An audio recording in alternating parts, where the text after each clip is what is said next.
सुप्रभात भैया बहनों, सभी को नमस्कार। आज की इस ऑनलाइन क्लास में आप सभी का हार्दिक स्वागत, अभिनंदन।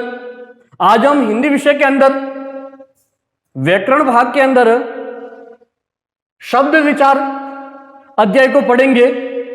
शब्द विचार से संबंधित इससे पूर्व 3 वीडियो, जिसके अंदर पहले भाग के अंदर उत्पत्ति के आधार पर शब्द भेद पढ़े, दूसरे भाग के अंदर अपन ने रचना के आधार पर शब्द भेदों को पढ़ा। इस शब्द भेद के तीसरे भाग के अंदर हमने प्रयोग के आधार पर शब्दों के भेद के बारे में पढ़ा।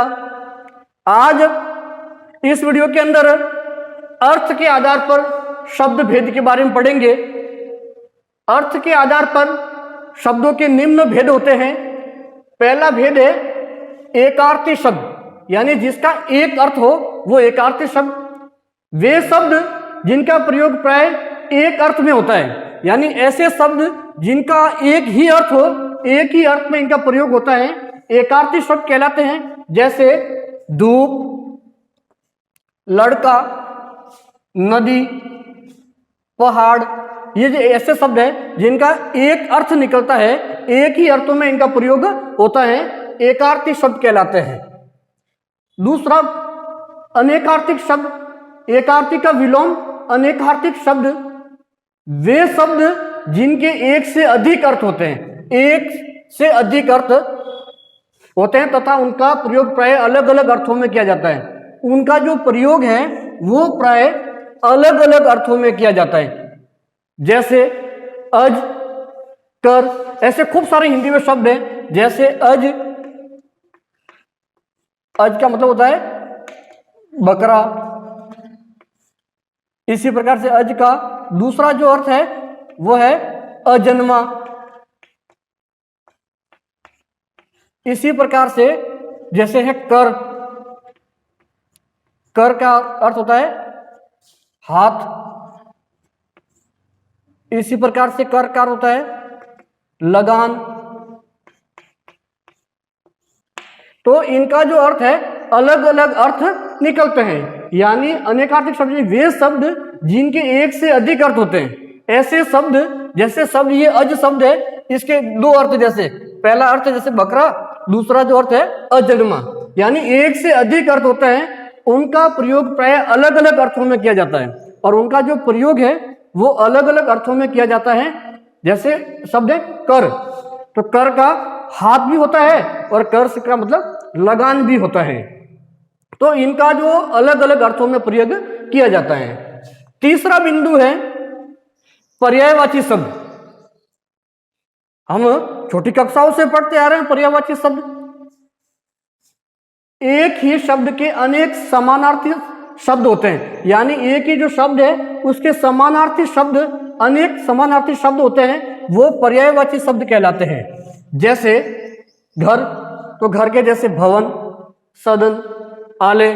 इसी प्रकार से जैसे आंख, आंख का जैसे नयन, नेत्र, लोचन। इसी प्रकार से खूब सारे, जैसे धरती का भू, भूमि, धरती, धरा। तो शब्द एक है और उसके समान अर्थी शब्द, यानी अलग अलग जो उनका जो अर्थ समान होता है वो पर्यायवाची शब्द कहलाते हैं। अगला है युग्म शब्द। युग्म शब्द वे शब्द जिनका उच्चारण समान प्रतीत होता है, यानी जब उच्चारण करते हैं तो उच्चारण एक जैसा लगता है किंतु अर्थ बिल्कुल भिन्न होता है। उच्चारण एक जैसा लगता है लेकिन अर्थ बिल्कुल भिन्न होता है। जैसे अनल और अनिल। अब उच्चारण करते हैं अपन अनल, अनिल, तो उच्चारण एक जैसा लगता है लेकिन इन दोनों का जो अर्थ है वो अलग अलग है। पहला जो अनल शब्द है इसका अर्थ है आग, दूसरा जो अनिल शब्द है उसका जो अर्थ है वो है हवा। अगला बिंदु है विलोम शब्द। विलोम शब्द भी अपन छोटी कक्षाओं से पढ़ते आ रहे हैं। वे शब्द जो एक दूसरे का विपरीत अर्थ देते हैं। जैसे देखिए मैंने यहां बताया था एकार्थी जिसका एक अर्थ, अनेकार्थी जिसके अनेक अर्थ हो।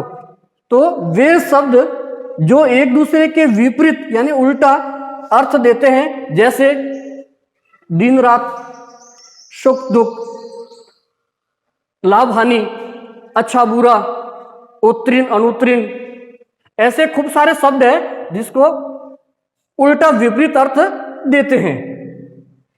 अगला बिंदु है समूह शब्द। वे शब्द जो किसी एक समूह का बोध कराते हैं, किसी एक समूह का बोध कराते हैं। जैसे गट्टर, गट्टर के अंदर खूब सारी वस्तुएं हैं, लेकिन एक पूरा जो बंडल होता है, पूरा जो गट्टर होता है, जैसे लकड़ियां हैं तो खूब सारी लकड़ियों को बंधा हुआ है, एक गट्टर बना हुआ है, तो ये समूह सूचक शब्द है। वे शब्द जो किसी एक समूह का बोध कराते हैं, जैसे गट्टर, जोड़ा, एक जैसे दो हैं, ये जोड़ा हो गया। जैसे पंक्ति, एक पंक्ति में खूब सारे भैया बहन खड़े हैं, तो ये समूह शब्द कहलाते हैं। अगला है ध्वन्यार्थक शब्द। जैसे पशुओं की बोलियां, पक्षियों की बोलियां, जड़ पदार्थों की ध्वनियां, तो ये इसके अंदर आते हैं ध्वन्यार्थक शब्द। तो आज अपन इस वीडियो के अंदर अपन ने अर्थ के आधार पर एकार्थी शब्द, अनेकार्थी शब्द, पर्यायवाची शब्द, विलोम शब्द, समूह शब्द, समानार्थक शब्द, इनको पढ़ा। और आज अपना जो ये शब्द विचार जो अध्याय है वो 4 भागों के अंदर पूर्ण हुआ। आगे के वीडियो के अंदर विकारी शब्द जो संज्ञा है उसको पढ़ेंगे। धन्यवाद।